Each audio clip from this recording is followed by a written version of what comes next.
இன்றைக்கி விஷாலாக்ஷி அப்படிங்கிற free batch ஸ்டூடெண்ட்டோட testimony தான் நம்ம கேட்க போகிறோம். நம்மளோட கிளாஸில் அவங்க எப்படி ஜாயின் பண்ணாங்க, ஜாயின் பண்ணும்போது அவங்களோட ஸ்டிச்சிங் நாலேஜ் எவ்வளோ இருந்து இப்போ எந்த அளவுக்கு அவங்களுக்கு நாலேஜ் நம்ம கிளாஸ் வந்து கொடுத்துருக்குறோம் அப்படிங்கிறது தான் இந்த டெஸ்டிமோனியில் பார்க்க போகிறோம். ஸோ ஸ்கிப் பண்ணாமல் பாருங்கள். நீங்களும் இந்த ஃப்ரீ கிளாஸில் ஜாயின் பண்ணோம் அப்படின்னு சொன்னால் ஸ்க்ரீனில் தர வாட்ஸ்அப் நம்பருக்கு காண்டாக்ட் பண்ணுங்கள். என்னோடய பேர் வந்து விஷாலாக்ஷி ஃப்ரம் காரைக்குடி. நான் வந்து உங்களோட ஃப்ரீ பேட்ச் ஸ்டூடெண்ட் தான் மேம். என்னோடய ரெஜிஸ்டர் நம்பர் வந்து 46. நான் வந்து ஃபஸ்ட்டு மார்ச் 8 நீங்கள் ஸ்டார்ட் பண்ணதுலேருந்து நம்ம கிளாஸை நான் இப்போ வரைக்கும் கண்டினியூ பண்ணிட்டு தான் மேம் இருக்கேன். அதுக்கு முன்னாடி நம்ம கிளாஸில் ஜாயின் பண்ணுறதுக்கு முன்னாடி ஒரு 1 மந்த்துக்கு முன்னாடி மட்டும் நான் டைலரிங் கிளாஸ் போயிருந்தேன். அப்போ தான் ஃப்ரெஷ்ஷாக புதுசாக நான் கற்றுக்க போயிருந்தேன் பக்கத்தில் லோக்கலில்.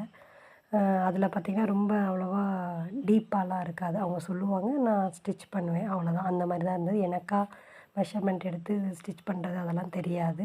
சும்மா பேசிக் மட்டும் நான் லைட்டாக கற்றுக்கிட்டு வந்தேன், அவ்வளோதான். அதுக்கப்புறம் நம்ம கிளாஸில் ஜாயின் பண்ண பிறகு தான் ஸ்டெப் பை ஸ்டெப்பாக எப்படி ஸ்டிச் பண்ணணும், என்னென்ன ஸ்டிச்சஸ் இருக்குது, அதை நம்ம எப்படி கரெக்டாக வந்து எந்தெந்த இடத்துல எந்தெந்த ஸ்டிச்சஸை வந்து யூஸ் பண்ணணும் அப்படின்றது எல்லா விஷயத்தையும் நான் வந்து கற்றுக்கிட்டேன். அதே மாதிரி இப்போ நிறைய அதுக்கப்புறம் நீங்கள் இப்போ வரைக்கும் ப்ளவுஸ் கிளாஸ் வரைக்கும் நான் வந்து ஸ்டிச் பண்ணிட்டேன். அதில் இடையில எங்கள் பாப்பாவுக்கு ஃப்ராக்லாம் நிறைய ஸ்டிச் பண்ணிட்டேன். நீங்கள் சொல்லிக் கொடுத்த எல்லா கிளாஸையும் நான் அட்டன் பண்ணி எல்லாமே ஸ்டிச் பண்ணிட்டேன் மேம். எந்த மாதிரி தெளிவாக யாராலையும் சொல்லிக் கொடுக்கவே முடியாது. ரொம்ப ரொம்ப தேங்க் பண்ணிக்கிறேன் மேம். ஏன்னா தேங்க்யூன்னு சொல்லவே முடியாத அளவுக்கு ஒரு இதுவாக இருக்குது. என்ன சொல்கிறதுனே தெரியாத மாதிரி இருக்குது. ஏன்னா வந்து ரொம்ப ஒரு 1000 ருபீஸ் பே பண்ணி போக முடியாத சுச்சுவேஷனில் நான் இருந்தேன். கரெக்டாக அந்த டைமுன்னு பார்த்து நம்ம சேனல் வந்தது.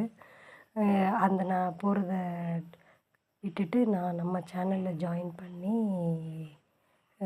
கற்றுக்க ஆரம்பித்தேன். இப்போ என்னைய மாதிரி அதுவும் நான் வீட்டில் இருந்துகிட்டே வேறு கற்றுக்க ஆரம்பித்தேன். என்னைய மாதிரி எத்தனையோ பேர் போக முடியாமல் இருந்திருப்பாங்க. அவங்களுக்கெல்லாம் வந்து அவங்களுக்கும் இது வந்து ரொம்ப ஒரு ஹெல்ப்ஃபுல்லாக இருக்கும்னு நான் நினைக்கிறேன். எனக்கு வந்து சொல்ல முடியாத அளவுக்கு ரொம்ப ஹெல்ப்பாக இருந்தது மேடம். எல்லாமே நான்